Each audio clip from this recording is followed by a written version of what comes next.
If you'd like to talk about your own Bigfoot encounter, or if you're looking for help from a Bigfoot investigator in your area, email me at bigfootcrossroads@gmail.com. Did you enter the Bigfoot Crossroads Fan Appreciation Contest? Well, if not, I've got some good news. I'm going to extend it out another week. So just shoot me an email or tag me on social media and tell me your favorite episode of Bigfoot Crossroads for a chance to win. If you join the members section of the YouTube channel, you're already entered, so you don't have to do anything. On the next episode, I'll announce 3 winners, so be sure to listen on your favorite podcast platform.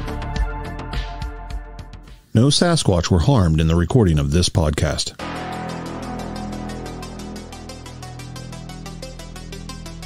Well, I'm Jacob, Southern Indiana. Guess these will be my Sasquatch stories.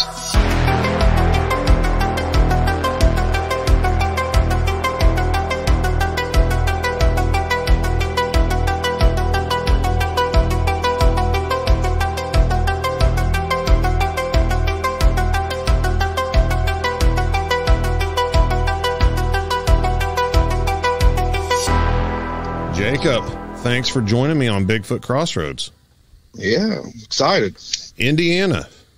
Yeah, lived here my whole life. Lots of Bigfoot up in Indiana? Well, I don't really know if there's a whole lot, but I mean, they're around.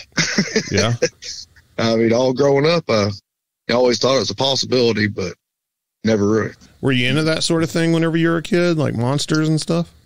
My dad was pretty big into watching sightings and all that stuff on the Sci-Fi Channel growing up. So he was always really big into the aliens and UFOs and all that stuff. And, you know, the Sasquatch stuff would come up here and there and all the other stuff. So I always thought it was interesting, but I don't know, just as I got older, things got a little crazier out here. Yeah. Now we've talked back and forth through emails a few times. And you mentioned, you know, fishing. I grew up fishing at the lake and everything. We had a lake house. Were you like raised as an outdoorsman? Yeah, pretty much. My dad, you know, he just broke his back, you know, all growing up. So, I mean, it's pretty much on my own, just running around with the other boys out hunting and fishing, and pretty much taught ourselves. But yeah, we've always, you know, fished through the daytime, and we fish, you know, catfishing at nighttime and all that stuff. You know, had some interesting things happen. Did you grow up out in the country or in the city or what? Yeah, just out in the country. We're probably about, I don't know, 10, 15 miles from town, but it ain't no big city. And probably about 40 miles or so, 45 miles from Louisville, Kentucky. Mm-hmm. You know, going north. So what happened? Like, you know, I know you've had some experiences, but whenever it comes to Bigfoot, what's your story? Like, when did it kind of click over that, you know, hey man, this thing's real? Well, I had, I'll say, the first time something really happened that I thought it was a Bigfoot was me and my buddy and his 2 boys was out at a lake out here on the outskirts of Salem, and we been catfishing all night. It was pretty late, and just out of nowhere, I mean, we was fishing. There's a rock wall right behind us, and it just goes up on a big hill. I mean, it's pretty much straight up and down. I mean, a guy could walk up it, but it'd be hell. And just out of nowhere, just a big old rock just went out in the water. You know, we heard stuff up there behind us several times, and hell, I about pushed my buddy's kids down trying to get around them because it scared the hell out of me. Yeah. Was it like out of ways in front of you, or? Yeah, it was probably about 50 yards maybe out in the water. I mean, I don't think any human being could throw a rock that big, that far. How big would you guess the rock was? Probably about like a piece of riprap, if you know what that is, like what you see around culvert pipes and stuff. Yeah. Probably about a foot-sized rock by the way it sounded when it hit the water. And I've been fishing a long time, and there ain't no way in hell it was a fish. Right. But, you know, it spooked us pretty good. And that was probably the first time I ever really thought that there was something back there. that wasn't a person. Was this during the day or at night? Oh, this was at night, probably around midnight till 2 a.m. or somewhere in that point when that happened. How long had you been fishing there at that particular time, whenever the rock happened?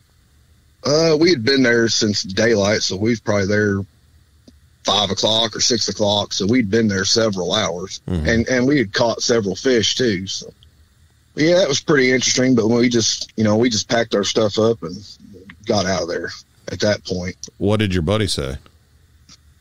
We was just pretty confused by it. What the hell was that? Right. It didn't make no sense. Calm and sane whenever you experience those sort of things. It wasn't just like it was just a little stone or something. It was a big ass rock. Yeah, we fished on other spots around that lake, and we've heard stuff back behind us moving around. You shine your lights back here and you don't ever see nothing. And it's like, what the hell's going on around here?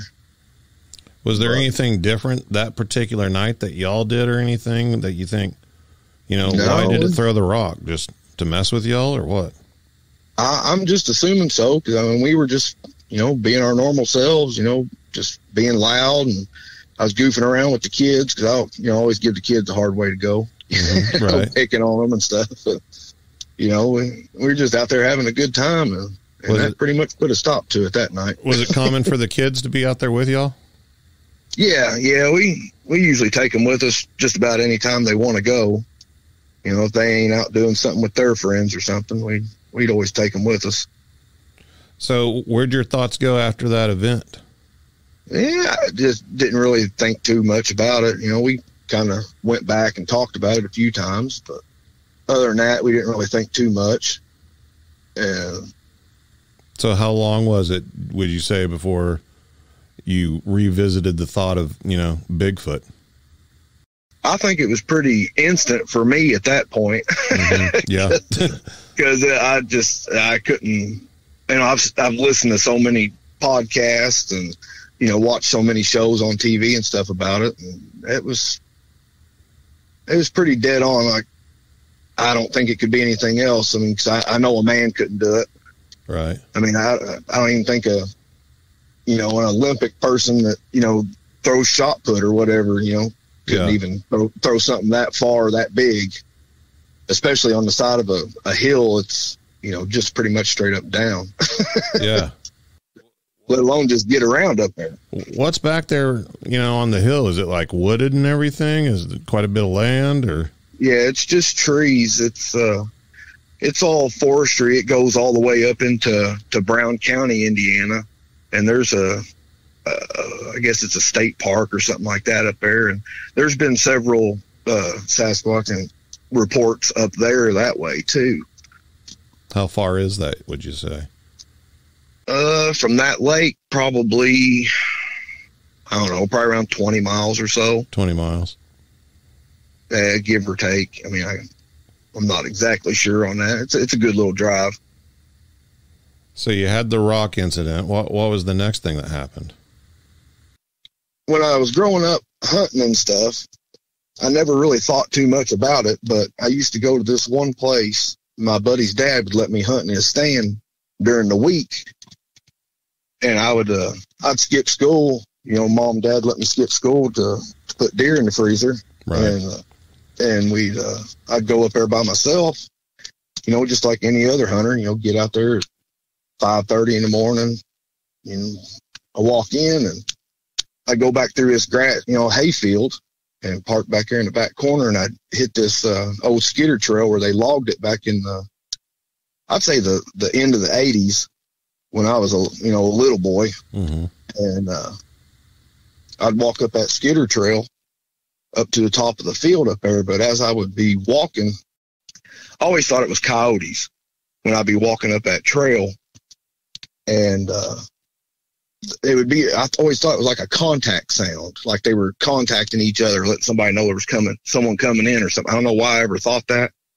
I was young, I was a teenager. Yeah. And they would make a sound and they would just go like, woo, like not a whoop, like, a lot of people report, but I recently had researched it, and it's pretty much the same sound barred owls make. Mm-hmm. And there would be one to the right of me, but it'd be close, and it would be on the ground, like, I mean, down low. And and there would be another one up ahead of me on the other side of the Skitter Trail, and it would do that sound. And there'd be another one up on the same side, and there would be several of them up through there. And I'd be walking in with a bow, you know, just shaking like a leaf, because that's all I could carry was my bow. You know, I thought coyotes were going to get me. I was like, I don't know what the hell that was. Didn't know what the hell that was. I'm like, well, I'd make it up there to the stand just fine. And, you know, I'd never hear anything else. And and that had happened several times, which I don't know if it was Bigfoot doing that, but I think it was. But, you know, I mean, it's definitely similar to the barred owl sound whenever they're courting with each other. Just that single tone call. Yeah, it's a real creepy ass sound, really. And you know, they do the who cooks for you, or however you want to call it. And we got a lot of them down here around our lakes and stuff. And, you know, you hear the owls all the time, but there's a difference when you hear the other one. It does sound different. You know, a lot of people talk about that whenever the subject of them imitating owls and other animals. Sometimes it's hard to explain to somebody who hasn't heard it that while it sounds similar, it's definitely different whenever you've heard these animals your whole life, and then you hear something else not quite right trying to sound like the same thing. Yeah, it's kind of unnerving, especially when you're walking in the woods in the dark. Yeah. So it makes you think, what the hell is going on? But anyways, I'd make it on up there to the deer stand, and it was just a ladder stand. It was just on the side of the tree there on a 4-wheeler trail. And I'd been there several times. And that one morning, you know, I'd been sitting there all morning. And, you know, I hear the school buses go down the road. The road was probably, I don't know, probably about 70 or 80 yards back behind me through the woods down in the bottoms. And I could hear the school buses and people going in their cars to work, you know, and after it hit about, I don't know, 7:30 or so, pretty much all the traffic dies down out there. It's pretty much the middle of nowhere. And I'd been sitting there, and just out of nowhere, it sounded like a howler monkey, kind of like. Well, not the real high pitched sounds they make, just the ooh, ooh, ooh, ooh, like. Yeah. And I just froze solid sitting there in the stand, and you know, all I had was my bow. And it's like I told you through the emails that I had seen that big black cat. Yeah. And it was the same year. I think I may have been like 16 years old, or maybe 15. It was because I was with my mom when I seen that cat, and it scared the hell out of me, because I mean, it was a monster, a humongous black cat, biggest cat I've ever seen, other than at the zoo or something. And that's the first thing that went in my mind was, it's that damn cat. Which of course it wasn't, but I never, you know, because cats don't make monkey sounds. Right. And was it like a grunting sound? I mean, I guess you could call it that. Have you looked up, like, you know, sounds and like videos and stuff? And yeah, I've looked at some, and it's kind of like when, like, a gorilla grunts, or like them howler monkeys when they're kind of hooting at each other. Yeah, I mean, it sounded like it was right next to me, but it had to have been like about 30 yards away. It was a big briar patch going down over in the ravine, and I couldn't see anything over there. Never seen anything move, never heard a stick break, didn't hear nothing. It just did that out of nowhere. I mean, I was just sitting there, you know, being quiet, hunting, being still. Then it let out that, I don't know, it probably did it about 4 or 5 times, just consistent with it, just and it got louder as it got to the end of it. And I mean, I about shit my pants. Yeah.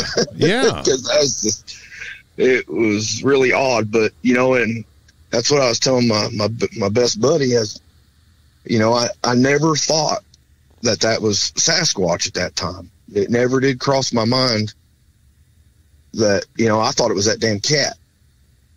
How big was the cat that you saw, like, compared to other cats? Like, are you talking about bobcat, cougar, lion, tiger? I'm talking like the size like a lion you'd see at the circus. Wow. That big. Yeah, it was humongous. I mean, its tail, because where I seen it, it's actually right behind where I live now, where the big giant metal power lines, they're like, you know, 200, 300 feet tall. They run through there, and they got the woods cut out, you know, where they keep it.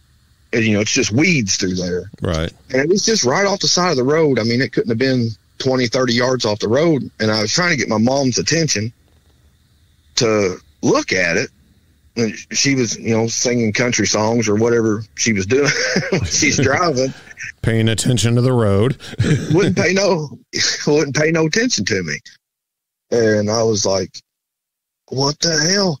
And its tail was so big. I mean, it was like bigger than a baseball bat, you know, it was just humongous. And it was just waving, you know, like a house cat, you know, was walking around with its tail up in the air. And it was just jet black, shiny black. And it was just walking right up through there. Wow. I had a buddy years ago in high school that his family owned some land here in Oklahoma. They were Native American, and his grandmother owned a piece of property with a cabin. The property was probably about 10 acres or so of wooded land. There's a creek that ran through it, but it was surrounded by other private property patches and basically out in the wilderness, you know, out in the sticks somewhere. And him, his brother, and his father on all separate occasions had all seen a big black cat exactly like the one you're describing, same size and everything. And his dad actually tried to shoot it a couple times. They saw it multiple times on this property. And his dad tried to shoot it a couple of times and, you know, swore up and down that he had it dead to rights, and it didn't even, nothing, you know. Well, it's, you know, I've known several people that has seen the same thing. My wife's grandmother, she seen it coming at, they had a 100-acre farm. I hunted over there quite a bit when me and my wife was dating in high school. So I never had any experiences there on that big farm. But, I mean, things probably could have been going on, just never paid no attention to it. Mm-hmm. But, yeah, she had seen it. She's done passed away now, but she told me about it. And I was like, man, I seen the same thing when, you know, I was younger. And then I had I remember somebody else telling me about it. And then we got an old farmer down the road from us. And I've known him for years too. I used to throw up hay for him, square bales, when we were teenagers. Yeah. And he'd come out and he'd brush hog our fields back here on my property I have now and my neighbors. And they'd round bale them for their cows. And, you know, I had some stuff going on there at the house. I guess we'll talk about that later, but I was talking to him, and I was like, and he's a logger too. And I was like, you ever have any weird shit happen to you around out here? You know, he's like, well, what do you mean weird? I was like weird animals. And, he said, well, I had, up on my farm up there, I had, a couple cows that their calves, as soon as they was having them, their calves were getting killed, and they'd be all cut up and chewed on. And he said there was a girl that lived up there in a trailer that said she had seen two black cats out there that was, you know, messing with his cows. And he got up there and he got to looking a little better, and he was seeing cat prints in the ground, you know, big cat prints.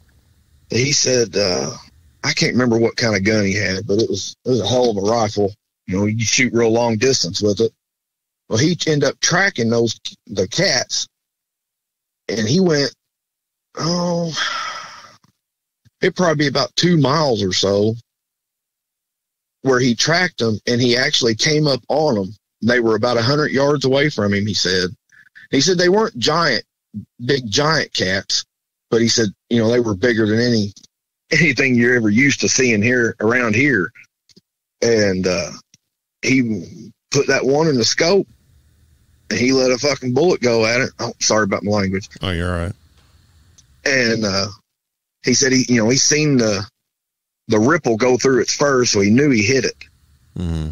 And he said he wasn't even going to go look, but he didn't go try to track it where it was dead, because he knew about, you know, the game wardens and all that stuff. Yeah. And he said it was I don't know if he said the very next day or if it was a couple of days, that field down in the bottom had several DNR vehicles, and there was a couple of black vehicles down there. Really?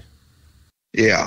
Like they had them chipped or something like that, or collars on them. He said he didn't see no collars on them when he was looking through them in the scope. Yeah. But he said he knew he hit that one, and he knew it would have, you know, eventually died, or it died shortly right after that. And then them vehicles were down there just, you know, the matter of time shortly afterwards. So I guess they just seen where it wasn't moving or something. But I thought that was pretty interesting. That is interesting. I've heard different people over the years talk about similar situations where something that's not supposed to exist gets shot and killed, or hit by a car or something, and somehow those sort of vehicles and those sort of people show up.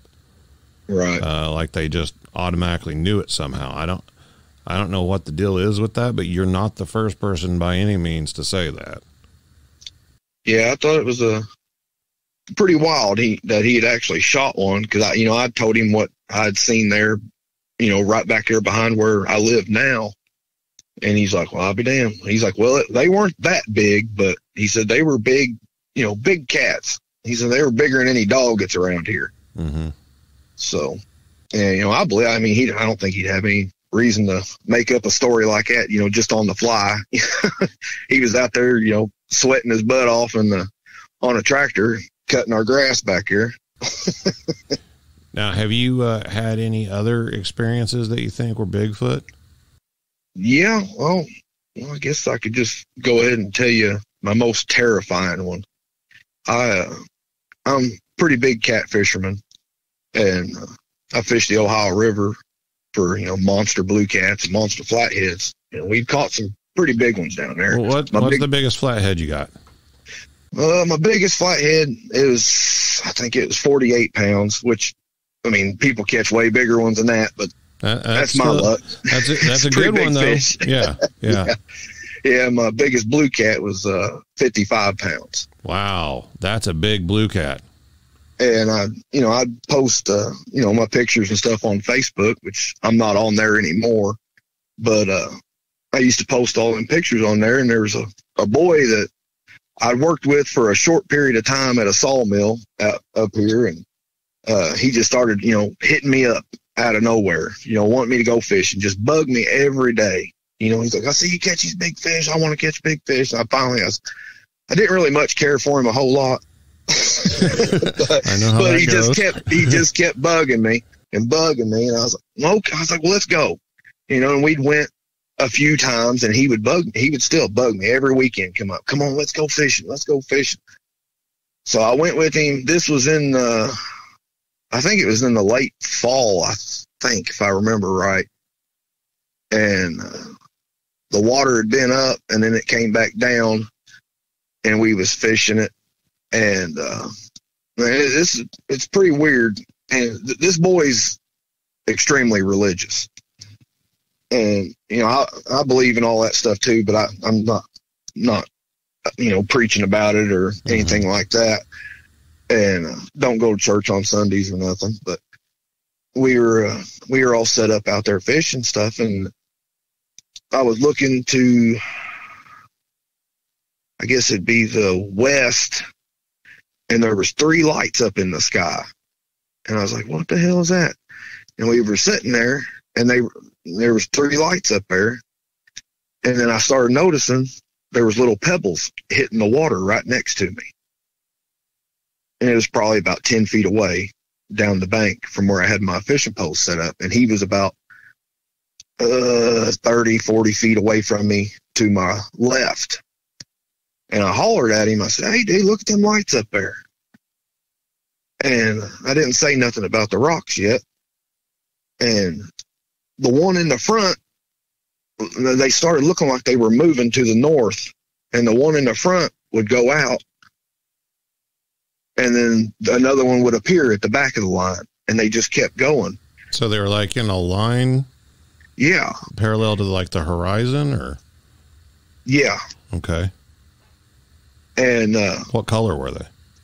They were just bright white. Just like, bright white. Like stars. And I looked up them satellites or whatever Elon Musk has. Yeah. It wasn't that. Mm-hmm. I mean, I'm 100% sure it wasn't that. And that continued on for probably about 40 or 50 of them. You know, the front one would go out and then another one would replace it at the end of the line. But there was only 3 at a time in the sky. Huh. And I was telling him, I was like, "Well, what do you think that is?" He said, "I don't know." He wouldn't really give me any opinion of it. And the pebbles kept hitting splashing the water down there. And I was like, I said, You've been seeing them splashes down there? He said, "Well, it's just shad jumping down there." I said, "No, it ain't shad." I said, "Somebody's throwing rocks back here." He said, "Oh, I don't know." And we just continue sitting there. And I started hearing sticks breaking back behind us. So we had just had our little headlamps on, which I got one. I'm a miner, so I work in quarries. I got a pretty high-powered light, and, it shines a pretty good far ways. And I couldn't see nothing back here. Sometimes there's teenagers and stuff back there goofing off. It was pretty late in the evening, probably around midnight or 1 o'clock in the morning, and just continued sitting there after we looked around, and the pebbles and rocks just kept coming. And they never came close to me to hit me. They were always about 10 foot away. And I was like, "What the hell is going on?" Now, you're at a river. Yeah. We're actually at the falls of the Ohio State Park. Okay. You can see Louisville, Kentucky. Just, you look to your left from where we were at, you can see all the big city on the other side of the river. Would you say the pebbles were coming from like behind you or in front of you? From behind us, in the woods back behind us. So something's like just kind of chilling in the woods behind you, chunking little pebbles into the water next to you. Yeah. Okay. Yeah, and it was just extremely odd. And I started to think there's a Bigfoot back here. And I was like, we're right down here. There's a big subdivision on the other side of the flood wall, and it's all woods down the side of the river. And I was like, it didn't really make sense. Mm-hmm. And we're just, sitting there, and I look back behind me, and there is a light back probably 50 yards back behind us. And it's just floating through the woods. And I hollered at that boy. I ain't going to say his name, but I'll tell you later. But he's like, "Yeah," he's like, "I thought that was a car back here." I said, "Well, it's just nothing but woods, and there's the flood wall. It's just a big dirt berm. It's, they keep it cut. It's just grass." Yeah. I said, "There ain't no cars back here. There's a little trail through there, and where the water had just went down. There was all kinds of big trees and stuff when we came in with all of our fishing gear and stuff. We was sweaty as hell, and it was a job coming through the woods there." Yeah. For anyone listening that's not familiar with it, whenever it floods, it washes in trees, logs, all kinds of debris. And then as the waters recede, it leaves them scattered everywhere, and it can just wreck an area and break your ankles. Yeah, and it takes the park officials and all that stuff there, and it takes them forever to get all that stuff, a path cleaned back out. And it was probably, the water had receded probably I don't know, 3 or 4 days before we had got down there. Okay. And it was a muddy mess down there too. Perfect for catfishing. Definitely. We love it. But, and as the night just kept going on there, and, we weren't catching no fish, and the current was still pretty strong, and I kept hearing sticks back behind us starting to break, like someone was breaking them in their hands, or maybe even stepping on them. They were just cracking. And I was like, what the hell? And that shine light, I got back behind myself. Well, that light that was floating through there, I mean, it was going through there at a good speed. Like, I mean, if you was holding a flashlight, you would have to be running, I would say. And was it bouncing or anything? Like, no. I mean, it was like a light bluish white, kind of almost like a LED color. You know how like a LED looks? Yeah. It's that bluish, bright white light. And it was just it wasn't emitting any light or anything. It was just a ball. Just kind of glowing? And it was just cruising through there. And I was like, how in the hell? Because there's all those, because we had walked through there. Well, we weren't where the light was going through. We didn't walk through that spot, but just where it was heading to is where we went through. And there was all them logs and stuff in the way you have to climb over them. And I was like, there's no way in hell there's somebody with a flashlight running through there. And it's sand and pea gravel. They're up to probably 2 or 3 inches big down to, little bitty marble sized pebbles and sand. I mean, you can't run in it. And I was like, well, what the hell? And he's like, well, I don't know what it is. I thought it was a car. And I explained to him that there's no way a car could be back there. And I turn around and it's like it went back to where it began when I looked back, and it was coming back the same path again. I was like, well, that's weird as hell. And that boy, he said he had seen it before I said anything about it. He thought it was a car. And I was like, no. I was like, how did it just start over from where it didn't make any sense? I was starting to get weirded out at that point. We'd done seen what I figured were UFOs. And, there's something throwing rocks at me. Starting to hear sticks crunch, and then now this light's floating through there. And I'm like, don't understand what's going on here. And I said something to him again, because the rocks are starting to come at a steady pace. They were, I just getting a couple rocks every couple minutes. Now there's just rocks coming, just one after another, hitting the water, just little pebbles. They weren't making big splashes, but they were making splashes enough that I was noticing them. And when you fish down there where Louisville is so bright, you can see around you without your headlamp on. And you can't see real good, but you can see. And I was just like, what the hell is going on? And I was telling him, I said, man, I think there's a Bigfoot back here throwing rocks at us. And he said, they don't exist. I said, well, I've been listening to a lot of shows, and I've had a lot of experiences over the years. I'm pretty sure we're getting what they do is happening right now. And he's like, no. And he just wouldn't even acknowledge that, I'm considering that there's something, a Bigfoot messing with us. I mean, it is a big pill to swallow for somebody that, doesn't give it any thought. And so we continue to sit there, and the rocks they're still coming. Then they stop. And I'm standing 5 foot away from him at this point, because I'm weirded out. And he, just out of nowhere, dude, it sounded like someone took a baseball bat and just cracked it against the tree as hard as they could. But it was definitely a log, because you could hear debris scatter through the woods. And I was like, and I looked at him and I was like, dude, it's time for us to get the hell out of here. Time to go. He's like, yeah, let's go. So we got our poles in. Well, then bigger rocks was starting to come as I was down there reeling my pole in, and they were hitting the water 10 feet away from me.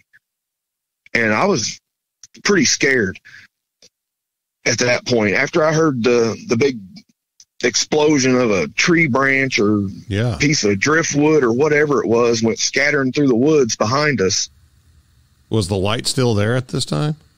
No, I didn't see it anymore. When I looked back there, I did not see it anymore after that point. And we got our backpacks on and got our poles and our pole holders, got everything going. He was getting ready to head up in the woods. And I was like, well, I'm not going that way, dude. And I said, we're going to walk down the edge of the river down there where it flattens out to nothing but rock. And then you can walk around a big corner and go down. And it's way further than going through the woods. But I wasn't going in them woods. And he's like, well, I mean, we could go that. He just going to go through the woods. He wasn't really that scared, but I was scared. I said, no. I mean, then we started heading down that way and got down the rocks. And then once you get so far, there's kind of like a rock ledge. Then once you go around it, you can't see where we were fishing. And when we stopped there, I just turned back and man. Take your time, man. Take your time. It roared so loud, dude. I about hit the ground. I mean, my knees gave out on me. And I mean, it just shook me to, I don't even know, man. I've never experienced anything like that in my life. And the other guy, he's just like, what the hell was that? I mean, it was, I don't know, it was wicked. I mean, it was so loud. And this was coming from where you guys had just been? If I could guess, it was exactly where we were at. I couldn't see anything down there. Mm-hmm. But, after it did that, I was so shook up. I was just, I wanted to run. Mm-hmm. But I was just like kind of stuck for a moment and trying to just grasp what was going on. And then we continued to we didn't even talk. We just walked on out of there. And I was just constantly looking over my shoulder into the woods. Did you think you were going to make it out? I was concerned with that. I did. It didn't seem like it got any closer from where it was throwing rocks at me the whole time. Mm-hmm. But man, it was so loud. I mean, I don't even know. I got cold chills all over me. I mean, you ever heard like the lions roar? Yeah. Like on TV. No, I've heard it at the zoo. I don't know if that compares to anything in the wild, but where I live, we have a pretty big zoo, and you can hear the lions roar. Yeah. For a mile away. Yeah, I've been to the zoos around here and stuff. I ain't never heard them roar and stuff. But my uncle he lives up north, up past Indianapolis, and there was a big place up there that had a bunch of lions and tigers and stuff. Mm. It was like a cat rescue or something or whatever it was. But you could hear them kind of doing that low tone. It wasn't a roar, I don't guess, but it was, I don't know. It was still pretty scary. I used to think about it. I was like, man, if them cats get out, they're going to get us. We were kids when we used to go up there. Is that what the roar sounded like to you? Is it the same type of roar? Like what I've seen on TV, just like on National Geographic and stuff like that, when the lions just like roaring its dominance or just that super loud roar they do. I mean, that's the only thing I could really compare it to. How long would you say it lasted? Like, I know it was a matter of seconds, but like probably just maybe 5 seconds at the most. Okay. But I mean, there's no way a man could make a noise like that. Right. Like I said, my knees almost gave out on me. I about fell down. I mean, it was probably the most scariest thing I've experienced in my life. Yeah, I can imagine so. So, I mean, I mean, just the way you feel it. And I mean, you just felt it through your whole damn body. I mean, I know a lot of people say that, but I mean, it's exactly, I mean, all those people that talk about them roaring at them or growling at them and they felt it through their whole body. That's exactly what you feel. And it's hard to describe, but that's about all you can say about it. I mean, you just feel it through your whole body. It just shakes you. From all the people that I've talked to over the years about it,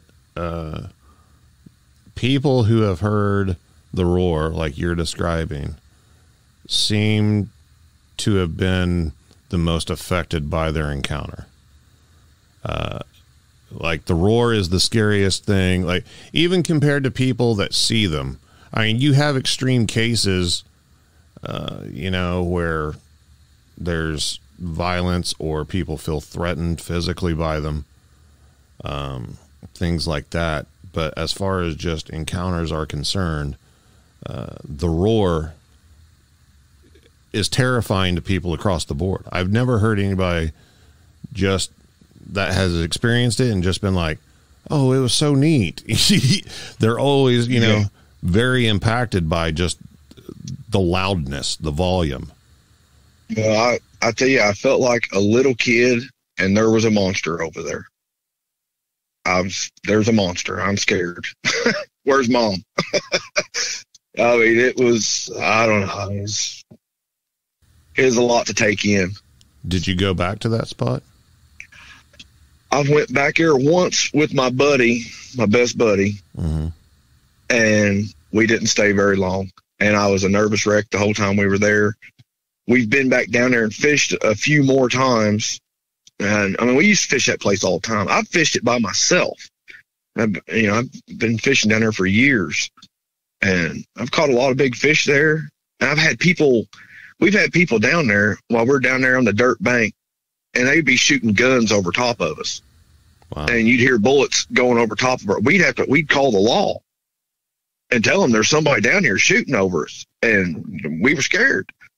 And, the police would come down there and full riot gear with their freaking AK-47s or AR-15s, whatever kind of assault rifles they had. And, they'd come right down there pointing them at us.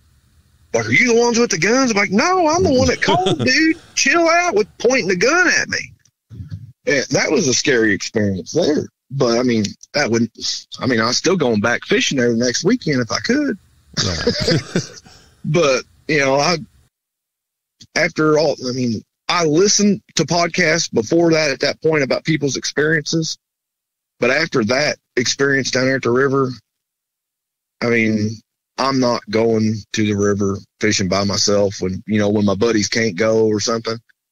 I'm just going to stay at the house. I'm not going by myself. I mean, I don't think anybody could blame you. And, I mean, even if I did, I'd just be a nervous wreck the whole time. I mean, I wouldn't even enjoy myself.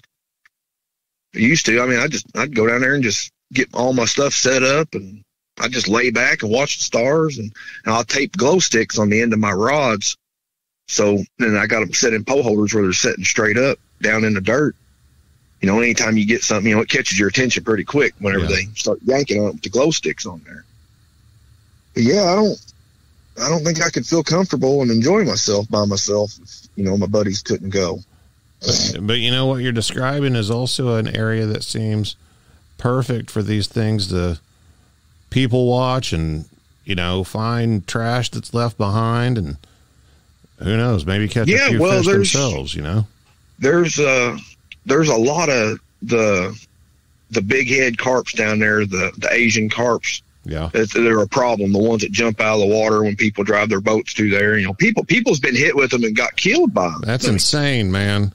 And I mean, they're thick as hornets down there. And I mean, you get up there in the shallow end where they're running in that water where the water's running. I mean, there's thousands of them up there. I mean, you could go out there and you could catch them by yourself if you could get through them slippery rocks. Yeah. By hand. But, I just never thought that, there would be one there. Right. It never crossed my mind that, there's humongous subdivision on the other side of that flood wall. And there's just woods that just kind of follow the river. I mean, it's not like, I mean, they go for a long ways, but they're not very wide. And then there's homeless people that have little shacks and stuff they've made down through there with tarps and whatever wood they find.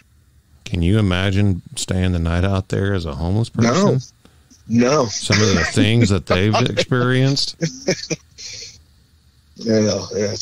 It's crazy. Do you think the light in the woods was connected to the Bigfoot? Well, from other stories I've heard with people seeing the lights, I mean, that's the first time I've seen something like that. Mm-hmm. I don't know. How big was the light? Say it was probably 50 to 75 yards at the most away from me. Mm-hmm. And it was probably, I don't know, a little bigger than a softball. Yeah. Maybe like a cantaloupe size at the biggest. Did it change size at all, or? Not that I really remember. It just kind of just floated down through there. I mean, it didn't have no, other than it was just moving forward. It had no motion, no side to side motion, or like somebody was carrying a lantern or a flashlight. Or it was really odd how it was just floating through there. You know, I mean, you'd have to step over big sticks and big logs, and yeah, and it was just staying in the same position, just going one direction. That's weird. Yeah. And you said it wasn't putting off any kind of beam like a flashlight. It was just kind of glowing. No, it was just like a glowing ball. I don't know, man. Yeah, I don't know either. You know, I don't know. I've heard it so many times from so many different people. And they always pretty much describe the same thing. I think there's one person that I've talked to that said the one that they saw was more of a kind of a orangish color, but everybody else light blue, you know, just like you're saying. That's weird, man. Yeah, as me and that boy continued walking out of there, we got to my truck and we went through Clarksville over and got on Interstate 65 and headed home. And when we got on the interstate there, I started, you know, I was like, what the hell do you think just happened, dude? And he wouldn't talk to me, man. And he wouldn't say nothing. He just shut down. Yeah. And I was like, dude, we got to talk about this. I said, what made that roar? I was like, did you? And he's just like, I don't want to talk about it, man. I was like, dude, that was a Sasquatch. I was like, I mean, I never would have thought in all my life I would experience a Sasquatch right here by the city. But that's what it was. And he's, no, I don't want to talk about it. We get back to my house. You know, I mean, it's like probably about 35 miles or so from down there to my house.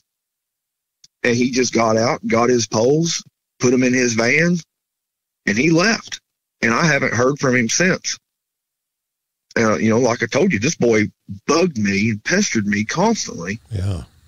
Wanting to take him down to my spots where I've caught the big ones, and he wanted to get a big one. Well, he got one. Maybe not what he was expecting, but man, I feel kind of, you know, bad for the kid. Yeah, I don't know. I guess it's just because of his religious background, he just won't accept it. But, I mean, if, you know, you want to get into all that, I mean, the Bible talks about giants and Nephilim and, you know, all that stuff.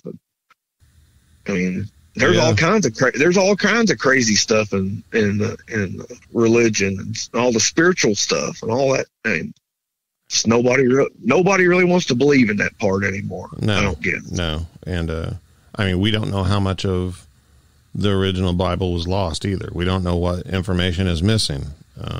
Right. Yeah. I mean, I ain't no one to really talk about it a whole lot. I don't know. I mean, I've never even read the whole thing, but I don't know. I know I've been to church plenty of times and heard plenty of stuff out of it that, it's pretty wild stuff. Now, have you heard reports from other people in the area? Have you talked to anybody else? Not from down there. There's another spot we fish on the Ohio. It's probably about a mile downriver from there, where a smaller river comes into the river, and there's two big eddies there where the water turns when the water's flooding, and we like to fish that spot when it floods in the wintertime. But I heard on another podcast that there was actually a story of one down there at that. I mean, I was like, damn, that's me and my buddy was talking about it. He's like, man, that's our spot we fish at the wintertime. And I was like, yeah. I was like, he's describing it exactly to the spot where we fished at. And they called him Blackie or something like that. The kids down there, that's what they would see him running through the woods or something like that. And they see the big footprints going down the bank, like he crossed the little river and went up the other side. And there's no way a person could do it. Even the most athletic person couldn't get up and down them muddy banks. There's no way. Yeah. No way possible. But that was probably over a year ago or so. I listened to that on that podcast I heard, but I thought it was pretty interesting. Then, I told you that, we'd had other experiences at the lake that's just right down the road from my house. Mm-hmm. And, I've listened to, there was a podcast too that I'd listened to several months ago, and there was a guy there that said he experienced an angel there. But it was just a bright light that was flying beside him. And then the guy telling the story, the guy that seen the bright light, he ended up just like passing away shortly after that. And they had no reason, no understanding of why he just up and passed away. It was a pretty wild story, but that was on one of our fishing spots. And actually we started fishing there again because, there's just channel cats in that lake. And I mean, they do get big, but there ain't any big ones there because it's Amish community out there. And they catch damn near every fish they can and they eat them. Yeah. It used to not be that good of a fishing spot, we always thought. And the things that happened to the river, I was like, well, I really don't want to go to that damn river. Let's go fish over here. And me and my best friend, we'd been fishing down over there, and we was down on the dam, and we had our spotlights and stuff with us too. But when we first pulled in, because we was running behind that night for some reason, and it was already dark by the time we got down there, and we was coming down the road, and it's a gravel road down a big hill down to the bottom, and you turn into it's a paved road back to the lake. And when we was coming up this little hill, there's a little lookout where you can see the dam. And my buddy's like, dude, there was orange eyes in the woods off my headlights, and I didn't see it. And he's like, well, he didn't believe me that I was believing him, that he told us, I believe you, man. You said you seen something, you seen it. And, we just went down there and parked and got our stuff out. And we had to walk, and it's a little over 100 yards or so, 150, maybe 200, down to the spot where we were fishing. And we were the only people there.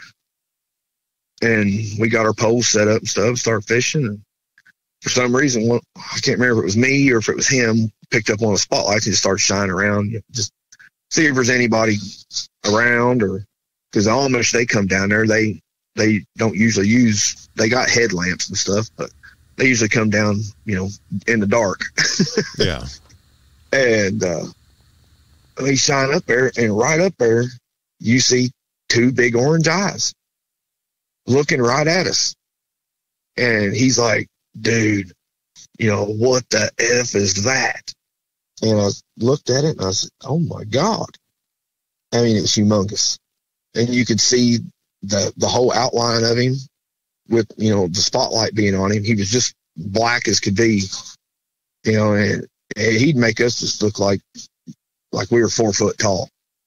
He was just so big, and then big orange eyes just glowing at us when he had the light on him. And we were just dumbfounded. Like, I was like, dude, that's a Bigfoot. He's like, and he was scared shitless. He really was. And he was more scared than me at that point. And we've talked about it dozens of times because we still go down there. And it was just so crazy, man. I was like, that's freaking Sasquatch. We're looking right at one, dude. And it just sat there, or it was standing next to a tree, and it was just looking right at us. How far away was it, would you guess? It was probably about 150 or 200 yards. So, I mean, it's a pretty good ways. Mm-hmm. But it was, just when we were looking, it just looked like it was just right there in front of us. It was so big. Did it flinch or anything whenever you hit it with the spotlight? No. A lot of people say they'll pull their hands up to block the light or whatever. Yeah. He had his eyes just wide open, like he had just, like a deer in the headlights. Just like like he was surprised or something. I don't know. His eyes were wide open, and he never did lower his eyes from what you could see. They were huge. If I could guess from that distance, his eyes were probably big as tennis balls. Wow. And we were trying to think. I was like, man, I can't think of any other animal that's got eyes spread that far apart unless, we go spotlighting as kids, spotlighting deer and stuff. You can do that here in Indiana. Other states, it's not legal, but you can do it here as long as you ain't got a gun in the car. Right. And we were I was like, I've spotlighted a big bull before, a big, a cow, bull. Yeah. And I was just guessing. I was like, that's about how far his eyes are apart. A big, ginormous, the biggest bull you've seen. That's about how his eyes were. So a couple hands width. No, not quite that far. Maybe, I don't know. It was, it's hard to explain, but his eyes were really far apart. But we continued to sit there, and we were fishing. And he just stayed there, just watching us, never moved. And we've been down there for a long, long time.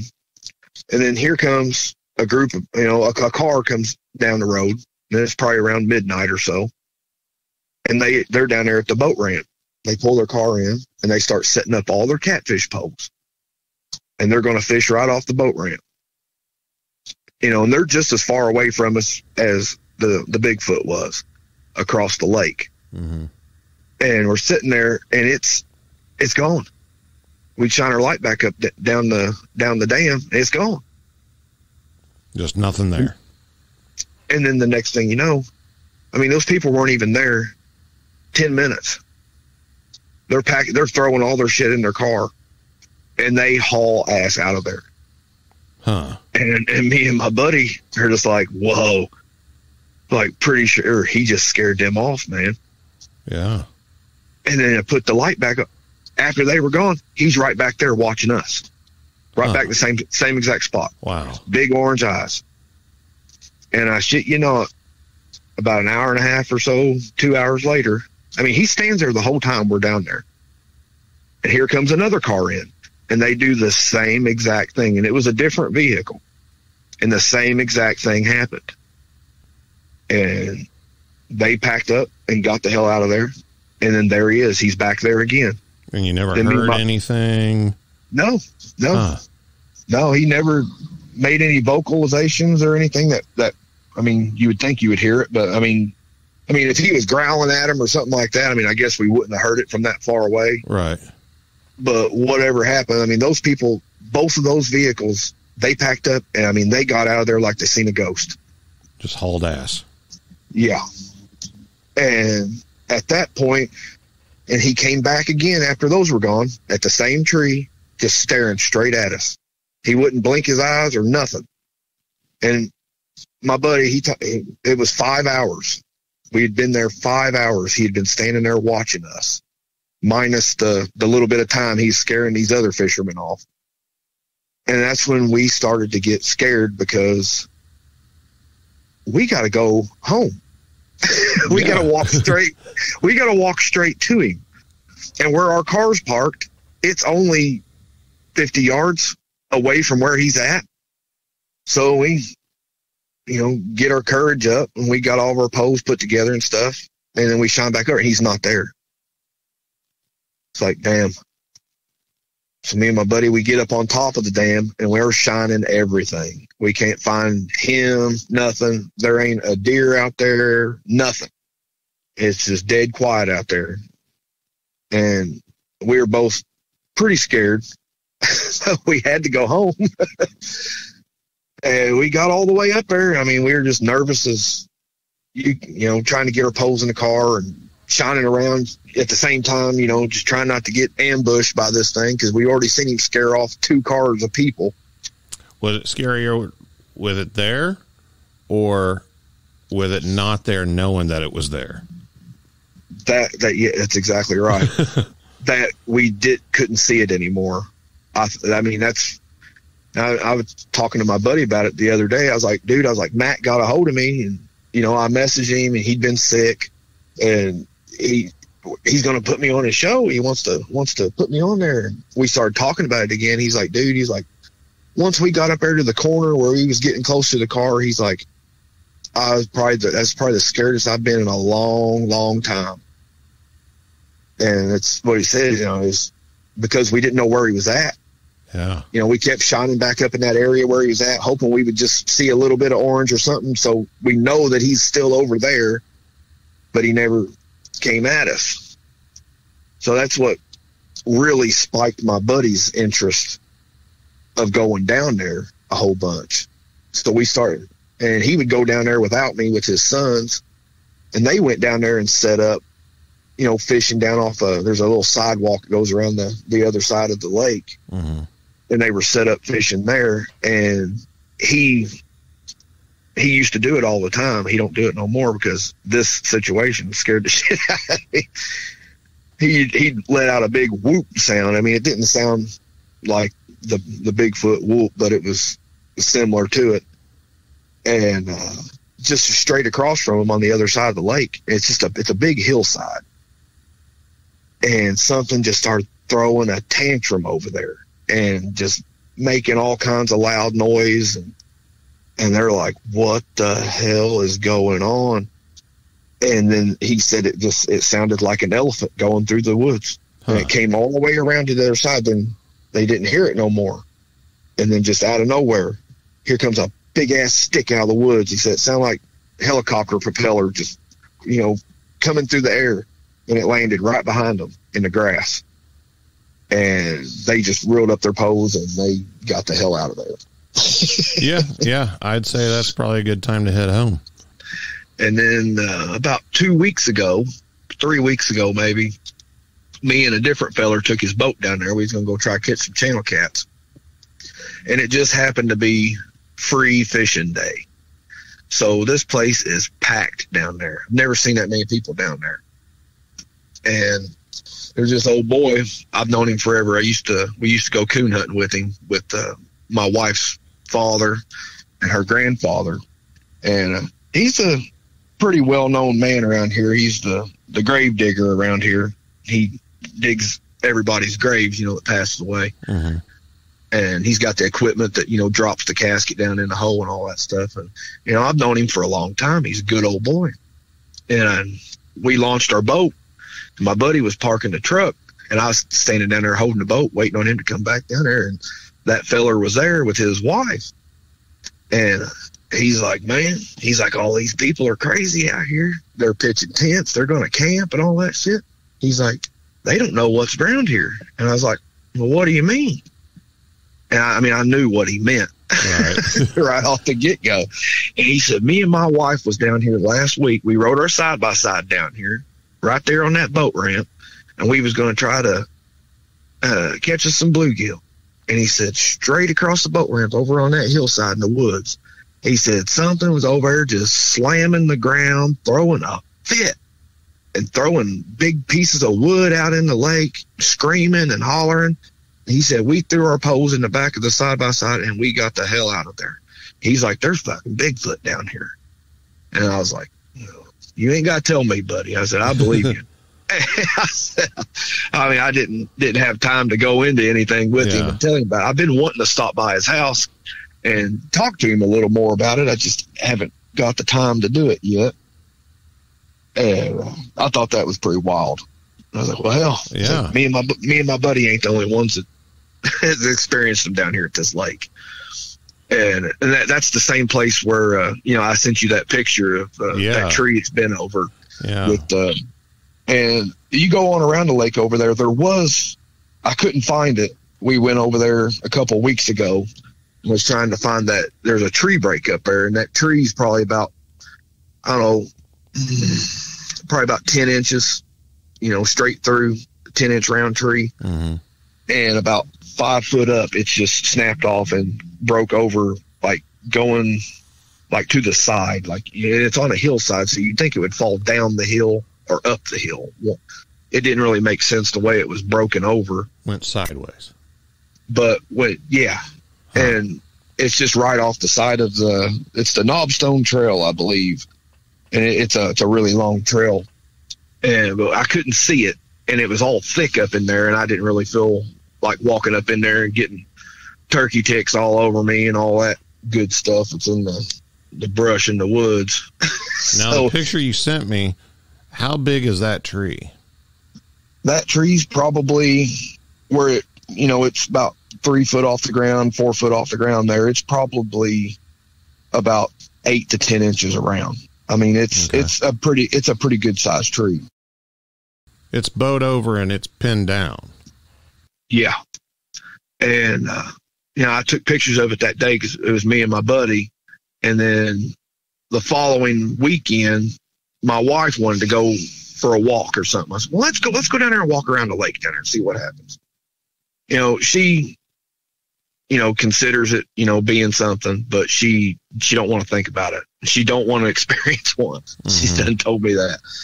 And it's a pretty nice trail. They've kept it all weeded and stuff this year. And I was pretty surprised they were doing that, which I'll tell you a little more about that here in a minute. But we went back there and we were looking at it, and I was like, well, what do you think could do that? And I was like, look at the tree that's holding it down. I was like, the leaves are pushed up against it where it's been there for several years. The tree, it's on the ground. And you look where the tree had fell before, where the root wad was in the ground.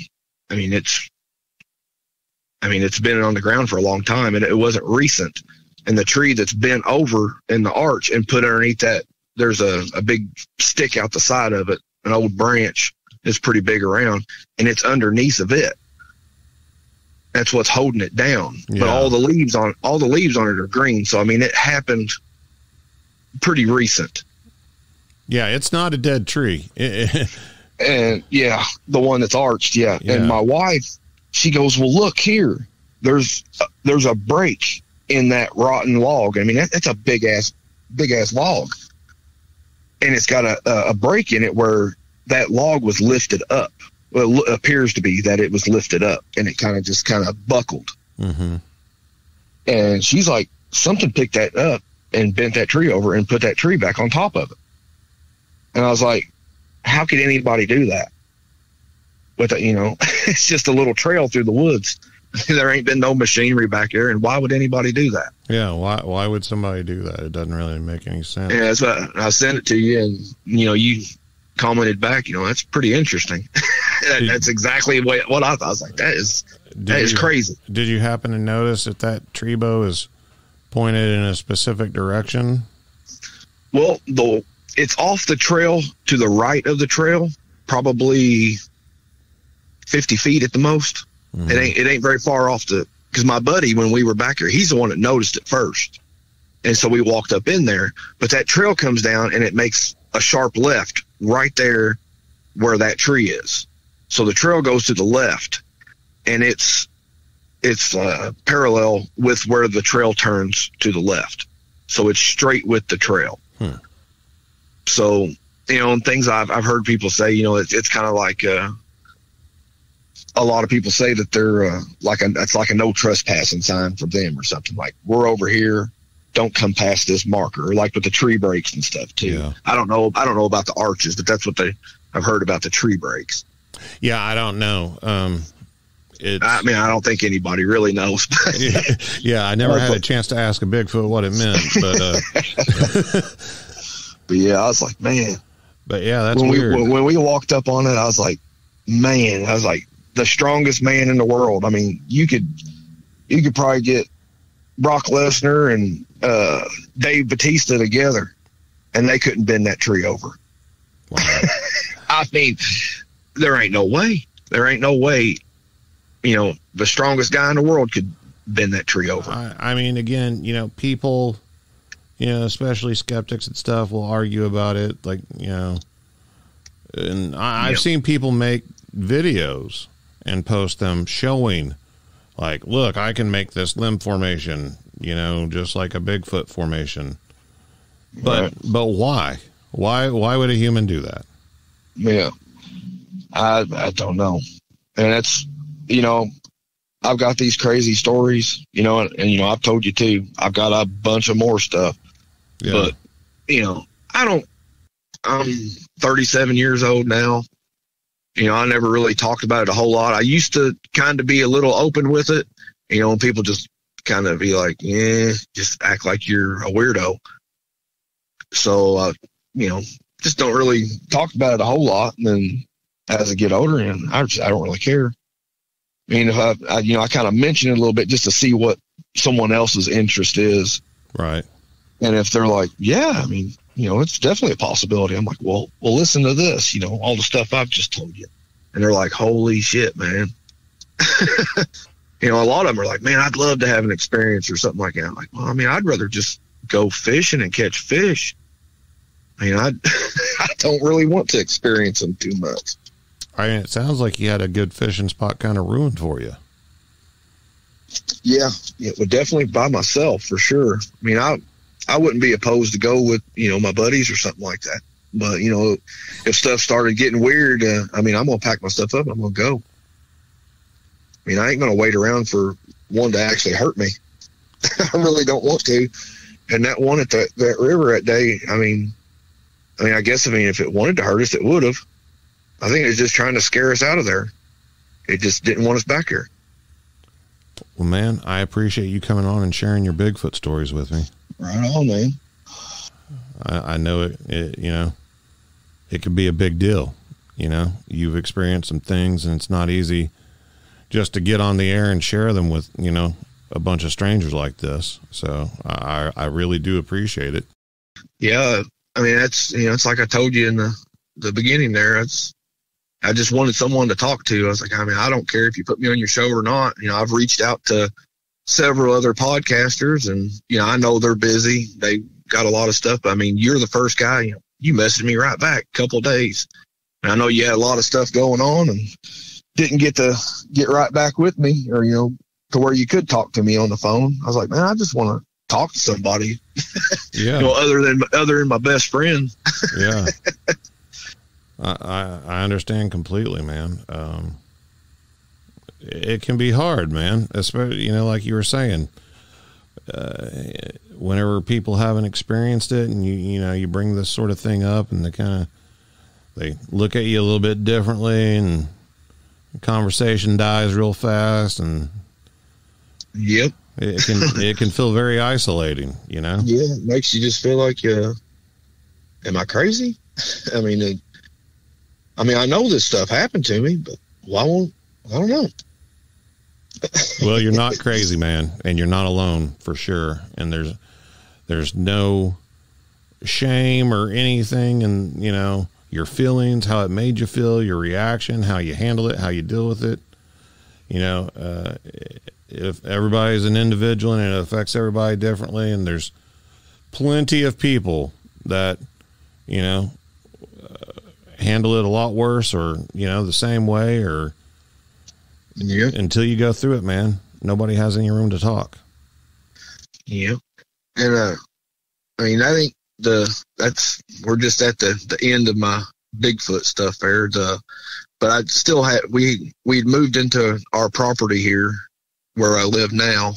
We've been there about almost 5 years now, I think. But after a couple years of living there, my my wife, we got four daughters, and, I told her, you're going to have to go back to work and, help me out and pay, we've got this new house and stuff. We were struggling. So she went back to work, and she was working late at, some kind of clothing store down there in downtown. And I was out there on the porch. It was probably about 11 o'clock or so in the evening, waiting on her to come home. I was just out there, couldn't sleep. I get up at 4:30 in the morning to go to work.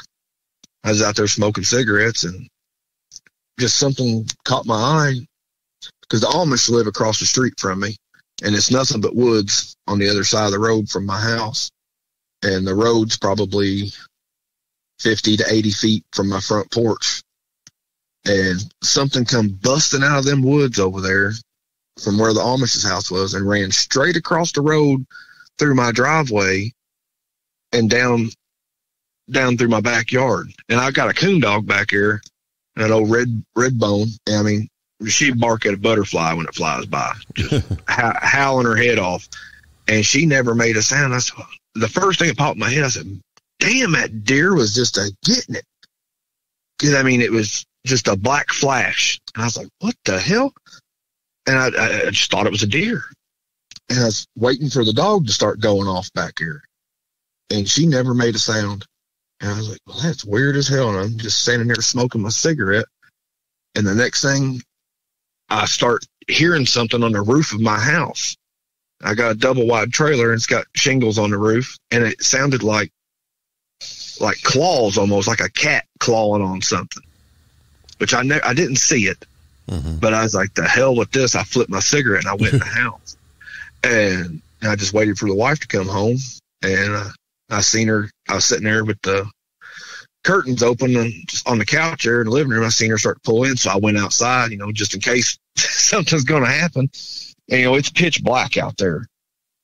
And I was like, I didn't know what the hell to think of that. And she's like, well, there's little birds that like to hop around up there on top of the house. She's like, I see them out there all the time. I was like, at 11 o'clock at night, hun?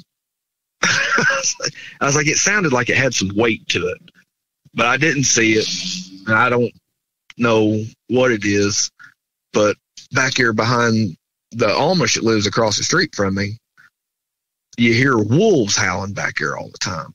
And I did look it up. Back in the 60s, they released gray wolves into Indiana. It's on the internet. I've hunted these woods and everything. We used to mushroom hunt those woods. I've never seen a wolf in my whole life here in Indiana.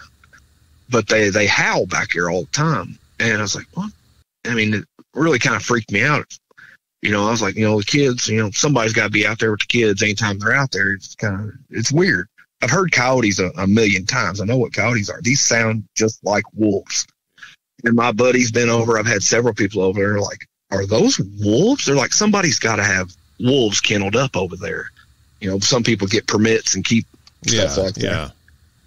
But we've looked on Google Maps all through them woods over there. There's nothing there but woods. And for just hundreds and hundreds of acres. And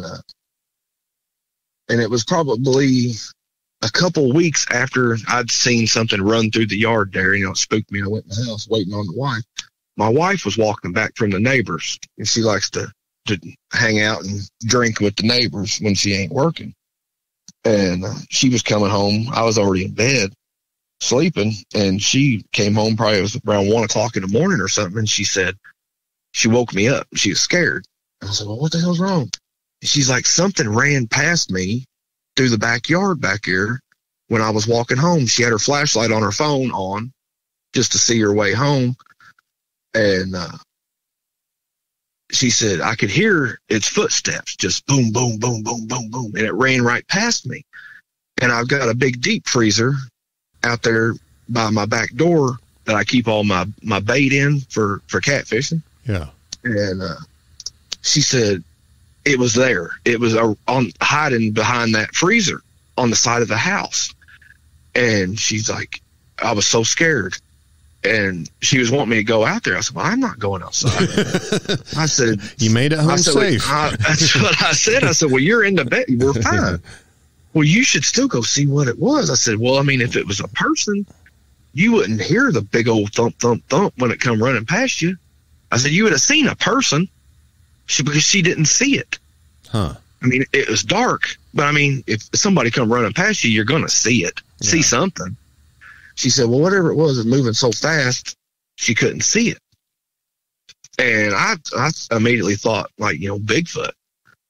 So when I went to work the next day, I called the electric company and I said, I need you to come out here and put me a pole light out up there on my, and they put me a big LED out there and lit up the whole front yard area. And we ain't had no problem since. Huh. Cause I heard it on another podcast. He always recommends people, if you're having problems around your house, light it up. Yeah. Well, that's what we did. A booger light.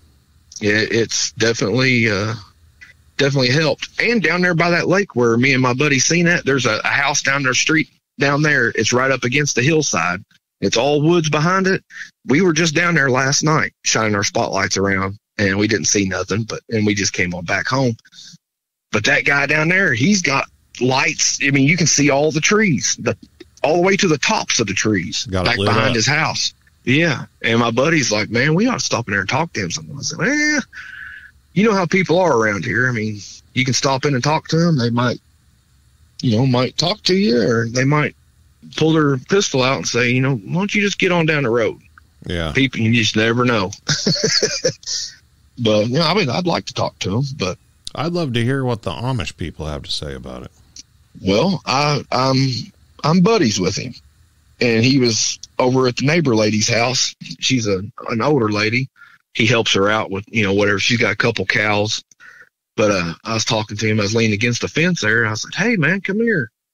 And I said, you been seeing anything weird out here? I said, and what do you think about them wolves that are howling back here? And he's, and they talk kind of funny. Mm-hmm. He's like, I don't think those are wolves. I said, well, what do you mean? I was like, well, what are they? He said, I'm not too sure if those are wolves or not. He said, I don't know what they are. And he continued to tell me that, well, just a few days ago, there's something back there just had my horses all worked up, and the horses were running circles back there in the pasture. And he said, I couldn't figure it out for the life of me. And he said, them horses were scared to death. And I haven't talked to him any more about that since. But he let me and my buddy go mushroom hunting over there, because I used to mushroom hunt there when me and my dad did when I was a kid. And we ended up finding a big footprint back there. Well, my buddy found it. And we didn't take any pictures of it. I don't know why we didn't. But it was two regular water bottles long. And it was probably 8 to 10 inches wide. Pretty big track. And it was probably 1.5 inches, 2 inches sunk into the ground. And we kind of kicked our foot on the ground a little bit, and we couldn't even make much of a divot in the ground. But it looked like it was kind of old, like it'd been washed a little bit from rain and stuff. But I mean, that just like kind of, put the icing on the cake for me. I was like, yeah, there's definitely something there. Because my buddy, from what I explained about, that getting on top of the house, I heard it on top of the house, and it come running past my wife out there, and he's like, that sounds like a dog man. I said, good Lord, and with the wolf sounds over there, he said, you got dog man out there. I said, I hope to Jesus that there's not no dog man. I said, I'd rather have the Sasquatch out here. I don't want no dog man out here. I'll take Bigfoot all day over dog man. Yeah, the hell with the dog man. I don't want to experience that at all. And, but yeah, we thought that was pretty wild. But yeah, I gave the Amish guy next door, I gave him I caught a bunch of crappie. I gave him a bunch of fillets of that, and I caught some stripers down at the river, and I gave him some fillets of that to let us go mushroom hunting over there. And we didn't find any, but we found that track, and it was, I don't know, I was just ready to go after we found that. That's about, well, and also I'd been woken up a handful of times, thinking that maybe something that was slapping the house. Yeah. Like people report. But there's also a bunch of dumb rednecks around here that like to shoot tannerite in the middle of the night too. And I'd be dead asleep and it'd just wake me up to loud boom. So I don't know if someone was shooting tannerite for some reason in the middle of the night, but you never know. Or if it's something slapping the house. So, I mean, I couldn't really there ain't no damage on the house or nothing. It's got vinyl siding. You would think a big boom like that would crack it or something. But right. I don't know. I always thought it was kind of weird. Yeah. But that's pretty much all the Sasquatch stuff. I mean, I've heard sticks and stuff break hunting in the woods, which I don't hunt anymore, but not because of Sasquatch. My little brother passed away. After he's gone, I just don't do it anymore. So I don't venture out in the woods a whole lot other than mushroom hunting. Well, Jacob, thanks again for joining me. I appreciate it. Really enjoyed it. Like I said, stick around. I want to ask you about a couple more things. Jacob's had some other experiences. I'm going to try to twist his arm here and get him to share. If you want to hear about that stuff, it will be posted over in the members area of the YouTube channel. So check out Bigfoot Crossroads on YouTube for access to that stuff. If you've had your own experience that you'd like to share or just want somebody to talk to, you can reach me at bigfootcrossroads@gmail.com. And remember, until next time, there's something in the woods.